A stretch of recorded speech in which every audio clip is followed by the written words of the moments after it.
Nah, di sini alat yang harus disiapkan pakai set seperti biasa. Tambahannya adalah alat resusitasi ya di sini.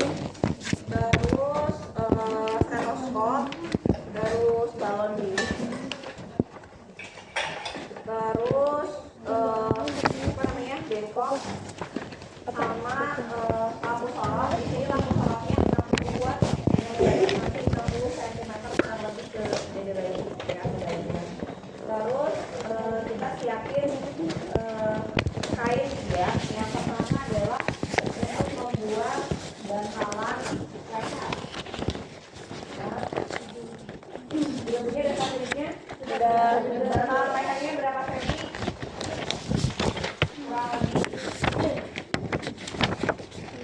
Kurang lebih 3 sampai 5. Oh ini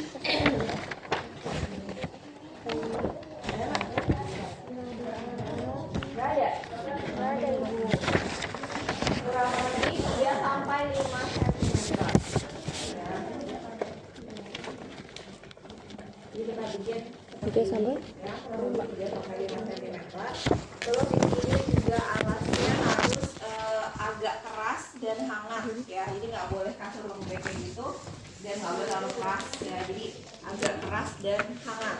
Nah, di sini hangatnya selain dari lampu sorot, kalau ini kan perlak ya. Jadi ada kemungkinan dingin. Jadi kita alasin lagi sama kain bedongan ya. Terus ini kain ganti. Ini ada tiga kain di sini. Ini bibi aminnya ada nggak? ada. Oh, itu tuh yang besar. Bibi aminnya ada. Ada Ibu.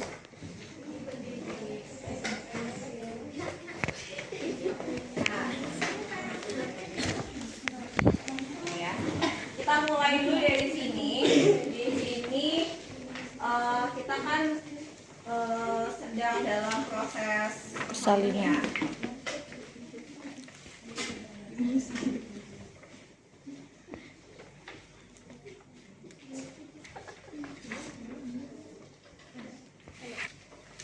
Ini ceritanya sedang dalam proses persalinan. Terus kita lihat saat ibu ketuban sudah pecah itu biasanya yang sudah indikasi kuat untuk resusitasi adalah ketuban pecah bercampur dengan mekonium. Ya, jadi itu sudah pasti harus diresusitasi ya. Nah, kalau misalnya kita menemukan kasus ibu dengan apa namanya, air ketuban bercampur mekonium, ini ceritanya saya sudah proses persalinan ya. Ya Ibu. Bar. Si Banda bangun. Nah, ketika kita Udah jadi Put, mau dipakai. ternyata air ketuban Duduk aja dulu. bercampur dengan mekonium, maka langsung kita lakukan episiotomi ya. Kita perluas jalan lahir supaya bayi akan lebih mudah lahir ya. Kita episiotomi di sini, aspirasi, infiltrasi ya, lalu lakukan episiotomi ya. Setelah itu pimpin ibu mengedan ya, pimpin ibu mengedan. Terus di sini kan bayi lahir ya. Nah, ketika bayi lahir, karena tadi si air ketubannya bercampur dengan mekonium, maka kita usap wajah bayi ya dengan menggunakan Asap. asap. Buang. Lalu tunggu bayi melakukan putaran paksi keluar ya, di parieta, sanggah, susur, nilai sepintas. Nah, ketika nilai sepintas di sini, tonus otot bayi lemah, tangis bayi merintih, itu taruh di perut ibu, langsung jepit-jepit potong. Jangan dulu dikeringkan ya. Tidak ada pengeringan bayi di atas perut ibu. Jadi ketika bayi lahir nilai sepintas langsung jepit-jepit potong. tutup, bawa bayi ke meja Meja resusitasi. resusitasi. Ini saya ganti ya bayinya.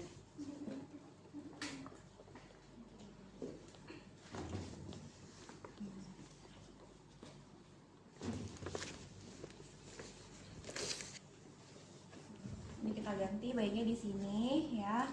Nah di sini tadi ya tidak ada pengeringan bayi di atas perut ibu karena ini dari proses menilai bayi itu sudah masuk 30 detik awal ya. Kan menolong resusitasi itu hanya berapa menit? Ada nggak di situ? Hanya 2 menit, cepet banget kan? Hanya 2 menit dan penilaian itu sudah masuk ke 2 menit di 30 menit awal.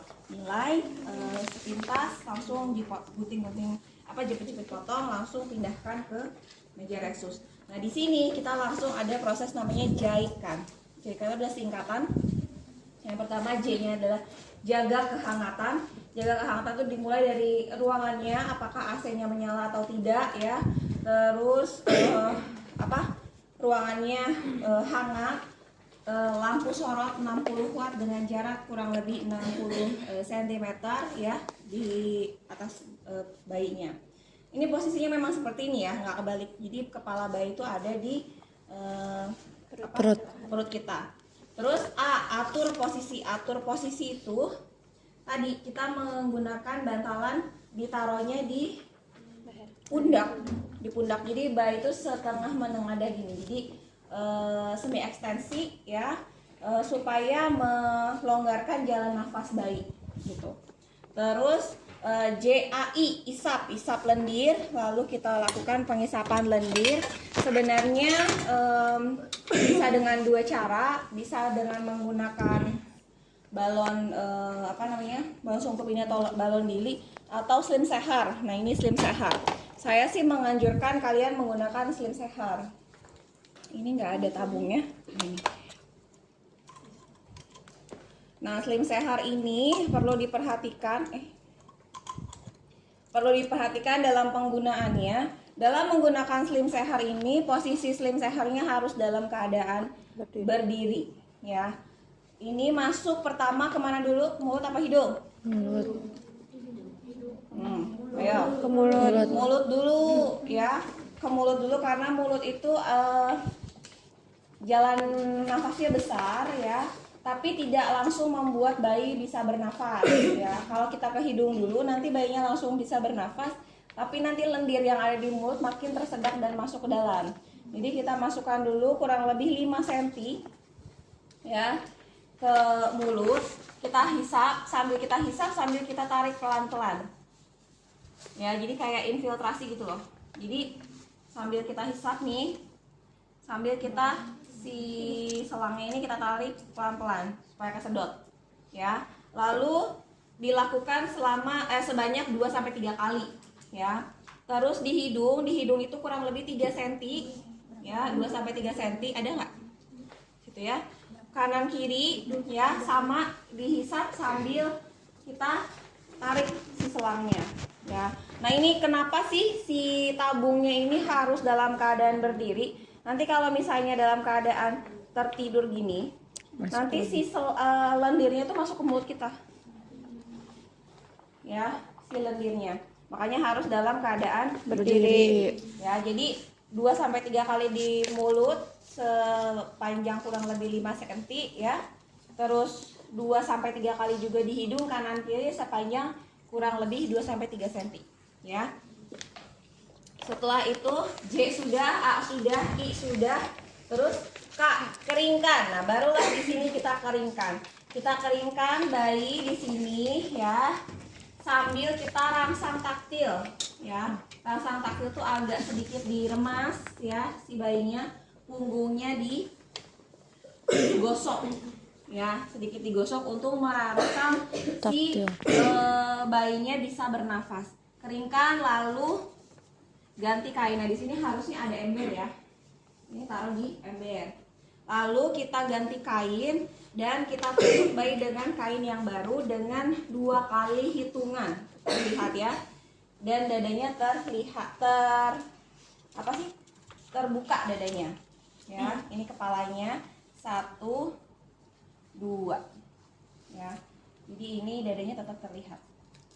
Karena nanti kita akan melakukan VTP itu dadanya dicek berhasil atau tidaknya tuh diceknya di dada mengembung atau tidak ya. Jadi cara menutup kainnya 1 ya 1 2 gitu ya.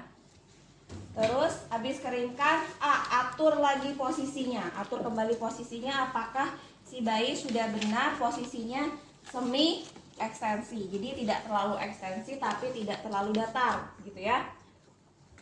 Nah, setelah itu dinilai. Nah, ini harusnya ada jam tangan yang detik atau kalau bisa sih ada jam dinding ya. Kita nilai selama 6 detik ya. Nanti dikalikan 10. Ya, kita hitung DJB-nya selama 6 detik dikalikan 10. Normalnya berapa? 120 sampai 160 ya biasanya. Nah, di sini kalau DJB-nya itu kurang dari 100, benar nggak? Coba dicek di daftar didiknya. Kalau DJB kurang dari 100, yang kita lakukan hanya VTP saja.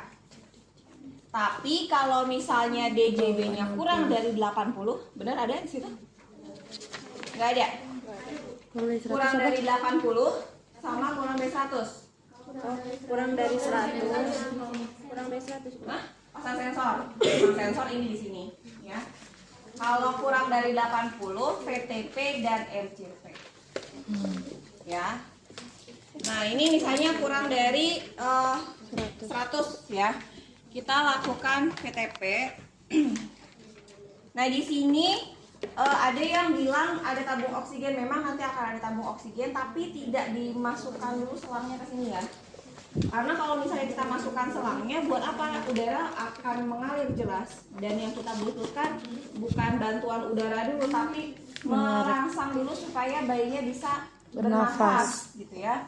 Nah, kita cek dulu fungsi dari amobagnya, ya. Ini sudah berfungsi dengan baik. Posisinya ya. Nah, di sini kita tutup si sungkup ini menutupi mulut dan hidung ya. Menutupi mulut dan hidung seperti ini ya. Dan tangan kita mengunci membentuk huruf C. Jadi seperti ini ya. Lalu kita berikan VTP percobaan sebanyak 2 kali dengan tekanan udaranya berapa di situ? 30, benar nggak? 20 sampai 30. Nah, di sini kenapa kita berikan besar dulu nih sampai 30? Karena di sini adalah rangsangan awal udara masuk sehingga maksudnya itu supaya si alveoli itu mengembang terus nanti berusaha untuk kempis ngembang lagi gitu kan. Jadi rangsangan awal ya. Jadi kita hanya berikan 2 kali ya. 1 lepas, 2 lepas. Kita lihat ya. Ini dadanya ngelihat ya kalian? Nih. 1 lepas, 2 lepas. Ini artinya benar. Ya. Kalau seperti ini berarti benar. Nah, kalau misalnya kita cek nih, oh kok nggak ngegembung, berarti apa nih yang salah? Apakah tangan kita yang kurang mengunci sehingga udaranya keluar lagi gitu ya? Atau si sungkupnya tidak menutupi hidung dan mulut, atau alatnya yang rusak ya. Tadi ini kita sudah cek alatnya sudah bisa berfungsi dengan baik, fungsi menutup mulut dan hidung kita kunci. Jadi 1 lepas, 2 lepas, udah benar ya. Setelah itu kita apa lagi, nilai lagi nggak? Cek lagi. Ya, evaluasi usaha nafas ya, berarti dilihat apakah dengan VTP percobaan itu si bayinya sudah bisa bernafas dengan baik ya, udah nggak merintih lagi, dan DJB lagi. Apakah masih kurang dari 100 atau masih kurang dari 80? Ya, oh ternyata masih kurang dari 100. Nah, lalu kita lakukan VTP infinitif. Ya. VTP infinitif ini kalau dulu itu dibagi dua, jadi 2 tahap. Kalau sekarang hanya 1 menit full, hitungannya jumlahnya 40. Ya, caranya kayak tadi ya. Jadi sambil lihat jam ya, kita 1 lepas-lepas, 2 lepas-lepas, 3 lepas-lepas, 4 lepas-lepas, 5 lepas-lepas, 6 lepas-lepas, 7 lepas-lepas, 1 lepas-lepas. Jadi tidak ada 8. Kenapa nggak ada 8? Karena 8 itu 2 suku kata ya. 3 malah. Kalau 1, 2, 3, 4, 5, 6, 7 hanya 1 suku kata. Itu untuk memudahkan kita dalam pelafalan. Jadi kalau 40 berarti 5 kali 7 tambah 5. Paham? Paham. Ya. Jadi 1 lepas-lepas, 2 lepas-lepas, 3 lepas-lepas, 4 lepas-lepas, 5 lepas-lepas, 6 lepas-lepas, 7 lepas-lepas. 1 lepas-lepas sampai 5 kali 7 baru 5. Ya. Setelah itu kita nilai kembali apakah si bayi sudah ada upaya bernafas ya, tangisannya sudah membaik, tidak merintih lagi, gerakannya sudah aktif. Terus kita hitung DJB-nya sudah lebih dari 100 ya. Nah, di sini kalau sudah lebih dari 100, misalnya 120, kita lihat warna kulit bayi. Apakah bayi mengalami sianosis? Kalau misalnya mengalami sianosis apa? Sianosis sentral ya, misalnya. Kalau sianosis sentral itu berarti bayinya masih pucat semuanya, masih putih semuanya. Itu jangan diberikan kepada ibu untuk IMD. Kita berikan oksigen kurang lebih 2 liter kalau nggak salah. Ada nggak di situ? 2 liter ya. Jadi nggak diberikan kepada ibu untuk IMD. Tapi kalau sianosisnya hanya perifer, jadi yang putih itu hanya bagian tangan ya, kaki gitu ya. Nah, itu boleh kita berikan kepada ibu untuk IMD. Gitu ya. Jelas? Jelas.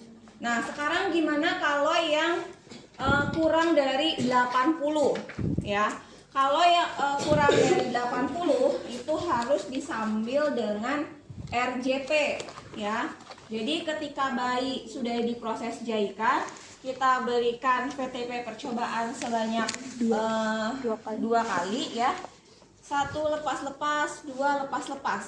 Nah, evaluasi bayi masih DJB-nya kurang dari 80, tonus otonya masih kurang bagus, bayinya juga masih belum bisa bernafas dengan baik. Kita berikan VTP dan RJP. Saya minta 1 orang untuk ini apa sih namanya? Nah, pegang. Nah, saya akan melakukan RJP. RJP kalau pada orang dewasa kan seperti ini ya. Nah, kalau pada bayi itu kita pegang seperti ini. Jadi ada di PX atas sedikit, di sternum. Sternum itu dari PX ke atas sedikit ya. Nah, kurang lebih di sini. Jadi karena bayi kan masih kecil, jadi ini menggenggam tubuh bayi ini di sini. Nah, hitungannya adalah saya 1, 2 baru pencet. Ya. 1, 2 enggak, cukup 1 kali. 1 gitu ya. Dan hitungannya, hitungan 40 adalah ya. 1, 2 1 1, 2 2 1, 2 3 1, 2 4 1, 2 5 1, 2 6 1, 2 7 begitu. 7 kali 5 tambah 5 ya, itu 40 kali itu dalam 1 menit. Nah, ketika sudah 1 menit dinilai lagi ya, dinilai. Kalau dinilai masih misalnya sudah bagus, misalnya kayak tadi ya, sudah bisa bernafas, tonus otot baik, misalnya sianosis sentralis beri oksigen, sianosis perifer kita berikan ke ibu untuk IMD. Tapi kalau misalnya bayinya masih kurang baik, berarti kita lakukan rujukan, ya. Kita lakukan siapkan rujukan, rujuk bayi sambil diventilasi selama maksimal sampai 10 menit. Ya, maksimal sampai 10 menit. Ketika sudah lebih dari 10 menit, edukasi dan pendekatan pada keluarga bahwa memang bayinya sudah tidak bisa tertolong. Andai kata ada keluarga yang Bu ya udahlah bayinya nggak usah dirujuk gitu ya, mau di sini aja, tetap kita lakukan VTP selama 10 menit. Kalau misalnya selama 10 menit sudah dilakukan VTP tidak ada perubahan, berarti edukasi ke keluarga bahwa bayi sudah meninggal. Jelas. Ada yang mau ditanyakan? Nah ini kalau misalnya ada seperti ini harus di luar ya, supaya tidak terkena perut bayi. Bisa? Iya, tapi jangan menyentuh kulit bayi. Ibu mau tanya, kan tadi mulut dulu, terus hidung. Hidung kan selama 2 kali. Nah, 1 kali atau 2 kali dulu baru pindah. Ini 2 kali. Oh, jadi beres kanan dulu Iya. baru ke kiri gitu. Iya gitu. Kasih.